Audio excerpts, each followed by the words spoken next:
Oh, hey, it's Philip again at thebest3d.com, and I just wanted to add a little bit more to that fire, so to speak. There's basically very different appearances you can have, very different looks. If you start with something, let's say you've created a fire like this one, and you want to just remap it to different colors. And I'm talking about selecting a gradient or creating one of your own, and then having the colors mapped to this gradient. So anything that's dark would become light, everything that's bright would become dark, and any grayscale value in between, any luminosity or brightness in between will map to that scale. Now, if it's dark and you want to keep it in the background to be dark, to remain dark, what you may want to do is first of all reverse that gradient so that we have dark on the left, and therefore the background that is black will stay in black as well. And any bright parts you have here are going to be bright. But you won't have the blue parts anymore. Anything here, anything red, yellow, greenish maybe, any bluish, any tints here will be remapped to this entire range from here. So you can use that to perhaps give it even more red, a little bit more something like this, a little bit less green here, perhaps a little bit more blue towards the end. So a couple of ways to really find what the colors actually are and what the brightest level is. You can also increase the value here. So a couple of different things you can do with that, and perhaps smooth it a little bit. And what I'd like to do is simply map this now to that. And that's a quick trick here under the File menu, and go to Color, Map to Current Gradient. And then so you see now that it's got a color range that's defined by this gradient. And then if you apply that to the entire frame sequence, you'll see something that perhaps comes closer to the match to the colors that you want. That's actually how I did this one. I did select another one of those presets, and these colors, these gradients, there's plenty to choose from. So look around here, pull down this load, and then you can see some of the default gradients. But there's also gunmetals, highlights, metals, various picture frame settings, and then also the reds and the skies. And the skies have some red skies and some bluish ones. Reds is, I think, what I used. So we could go and grab that again here. Load reds, and there it is. So there's a couple of reddish appearances that we can use.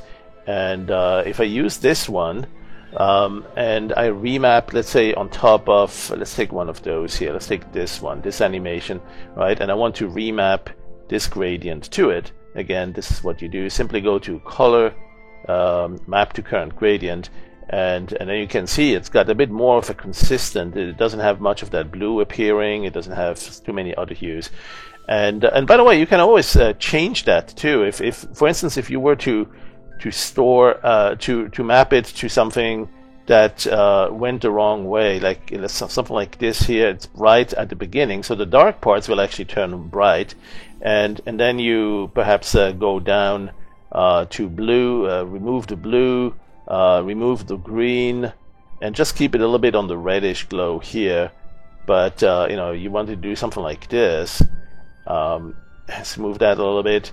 So if you do that, that's okay, but it's going to reverse the brightness, right? So if you, for instance, you go here to Filter, Color, and Map to Current Gradient, anything that was dark background now turns to the left edge of the gradient and therefore turns bright. Now sometimes that's great because you may want to use that to turn it into a grayscale.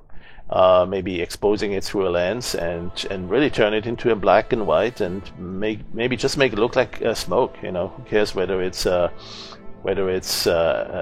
at this point? Sometimes you just want that to be some sort of an explosion or a fire or smoke rising to the sky, and so many different uses. But then at that point, you might want to remap it as well, except you want to reverse the brightness. You want the background to be black. So you can switch this here, and again, color that, map to current gradient.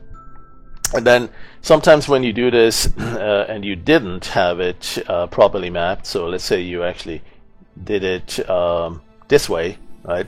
And filter, color, there you go. So you look at this and say, oh, I can rescue that. The background is black. I wanted it white, so let's just invert it.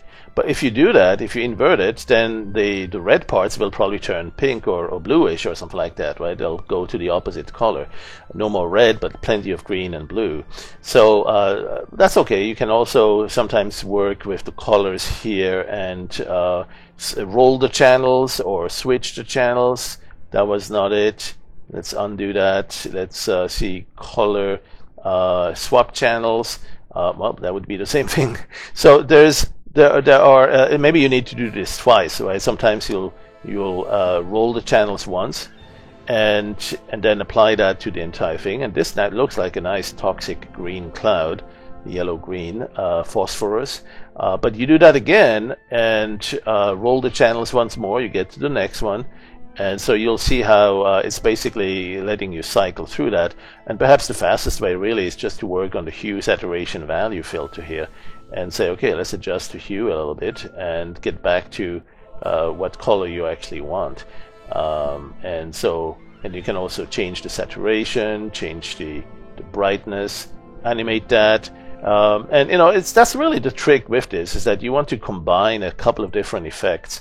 Earlier we saw in another tutorial how to create this kind of turbulence appearance by using the displacement against an image or even an animation that's in the swap image. But once you've got that, you might still want to think about how to best colorize it.